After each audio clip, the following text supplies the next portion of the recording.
How to grow your portfolio using equity. Well, growing your portfolio using equity is a common strategy employed by real estate investors. Home equity is basically the difference between market value of your home and the outstanding mortgage balance. Here's a step-by-step guide on how to leverage it and how to expand your portfolio. But before we do, what is home equity? Well, home equity is the portion of the property value that you actually own. It's free and clear of any debt after accounting for any mortgage or loan payments against that property. It basically represents the difference between the current market value of your home and the outstanding balance on your mortgage or any other type of loan you have on it. How home equity is calculated? Well, it's home equity equals market value of the home minus the outstanding mortgage or balance. For example, if your home is valued at $300,000 and you owe $200,000 on your mortgage, your home equity value would be $100,000. Some key points though.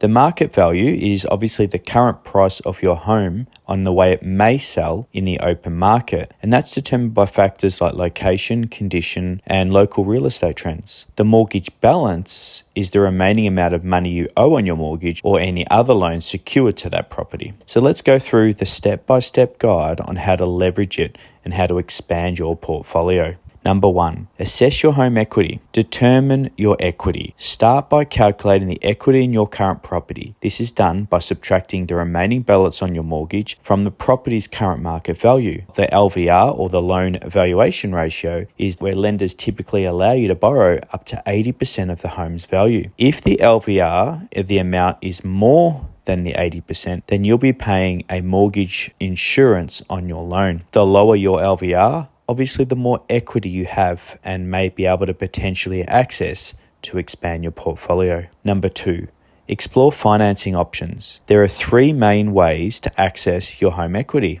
Cash out being refinanced. This involves basically refinancing your existing finance or mortgage for a higher amount that you currently owe. Home equity loan, also known as the second mortgage. This is a lump sum loan based on your home's equity. Home equity line of credit. Well, home equity line of credit works like a credit card where you can borrow against your equity up to a certain limit. You'll pay interest on the actual loan balance that you've drawn down, not on the actual limit if your loan amount is lower. Number 3, understand the costs and risks. Interest rates. Interest rates for equity loans or refinancing might be higher than your existing mortgage, so compare different loan products. Repayment terms. Understand the repayment terms, as shorter terms mean higher monthly payments, but you pay off the loan faster. Number 4, purchase investment property. Use equity for down payment. So basically use the funds assessed from your home equity as a down payment or a property deposit for that investment property. This allows you to buy a new property with minimal out-of-pocket extra costs. Consider the rental income. Ensure that the rental income from the new property will cover your mortgage payment, the maintenance, and other costs. Positive cash flow is essential for sustainability. Many new investors generally have to start on a negative gearing process where the loan repayment are higher than the rental income. That's where obviously a whole different area to consider is financial planning and a lot of budgeting and strategic work. Diversification. Consider diversifying the type of location of your property to spread the risks. Different markets or property types such as residential and commercial can provide different returns.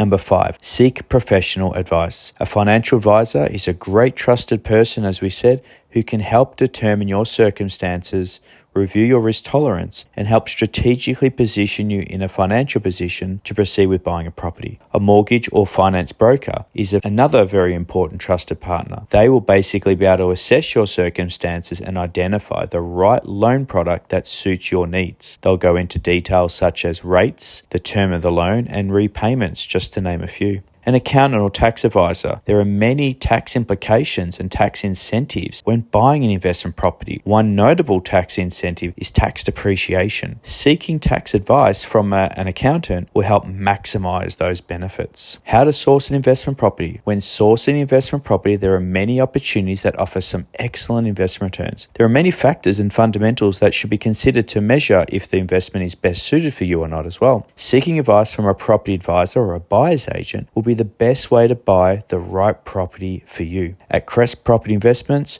we specialise in sourcing brand new and off-the-plan properties for buyers. We'd welcome the opportunity to help you make the right property purchase. If you'd like to learn more property insights, feel free to go to our YouTube channel or our market insights on our website. Our website is www.crestproperty.net.au. Good luck and happy investing.